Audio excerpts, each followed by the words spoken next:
Chapter 2 The Council. Dave made his way down the cobblestone steps, walking into the darkness.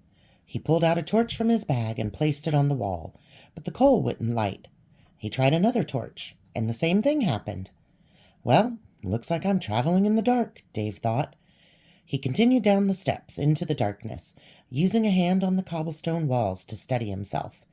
As he went further down, the air grew thick, and there was a strange smell, unlike anything Dave had smelled before.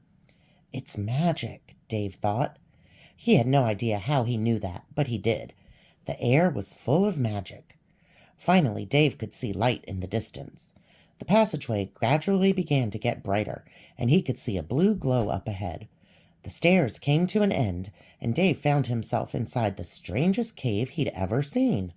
There were huge mushrooms, but instead of being red or brown, they were pale blue and glowing. The walls of the cave were strange, too. They were made of stone, but there were occasional patches of some sort of ore that Dave didn't recognize, which shone with all the colors of the rainbow. In the distance, Dave could see some larger glowing mushrooms, which seemed to have windows carved into them. That must be where the Meeps live, he thought. In the stories Dave had been told as a child, imps always lived in mushrooms. Dave made his way towards the mushroom buildings. However, as he got nearer, he realized that they were far bigger than he'd first thought. He headed towards the largest mushroom, which had a doorway carved into the base of its stem. Up until now, Dave hadn't seen anyone at all in these huge caves. He was just starting to wonder if the Meeps were even real, when a small blue person came out of the doorway. "Good meep to you," said the little blue person. "My name is Lily." I'm Dave," said Dave. "Good meep to you, too." The little creature was about the height of Dave's waist.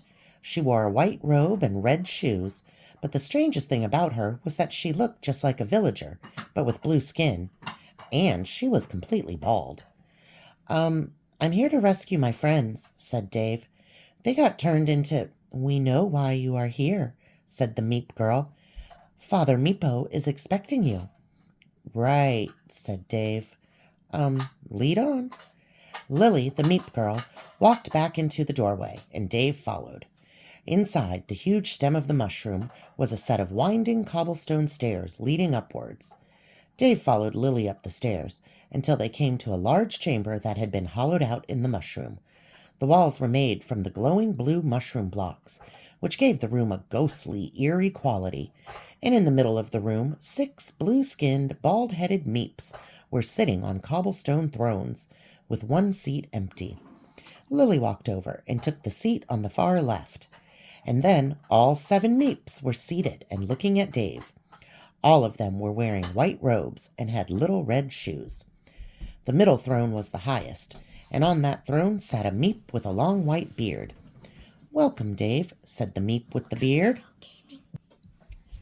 The middle throne was the highest, and on that throne sat a Meep with a long white beard. "Welcome, Dave," said the Meep with the beard. "I am Father Meepo, and we are the Council of Meep." "How do you know my name?" Dave asked. "We see much down here," Father Meepo replied. "We may not look much to you, but we Meeps are in touch with the old magics, with powers that the rest of the world has forgotten." "That's what I wanted to talk to you about," said Dave. "Your magic cows have turned my friends into flowers, and I want to turn them back." "I am sorry for that," said Father Meepo.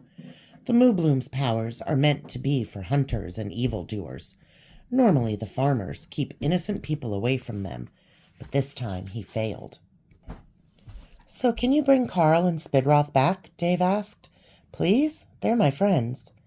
"That is not within my power," said Father Meepo. "The magic inside the Mooblooms is old magic. Your friends' souls are now in the Phantom Realm." "Can you take me there?" Dave asked.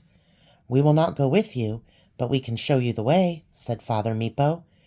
"But in return, we want something from you. Our farmer has grown old and weary. His failure to save your friends proves that. We need a new farmer, a young farmer." This was what Dave had been dreading. He wanted to save his friends, but did he really want to spend the rest of his life guarding a herd of Mooblooms? "How long would I have to do it for?" Dave asked, even though he already knew the answer. "Until a new farmer comes along," said Father Meepo. "Our current farmer has been doing it for 400 years, so that does not happen very often." Dave felt a sharp pang in his stomach. 400 years! David guessed that the old cowman had been the farmer for a long time, but not that long. The magic in the staff the Meeps gave him must keep him alive. Dave sighed. "If it's the only way to save my friends, I'll do it," he said finally. "Your request is granted," said Father Meepo. "Kayla, take Dave to the dark portal." A female Meep jumped down from her throne and walked over to Dave. "Come on then, bozo," she said. "Let's get a move on." As Kayla led Dave back down the stairs, there was a heavy feeling in his stomach. Had he really just signed the rest of his life away to farm a herd of mooblooms?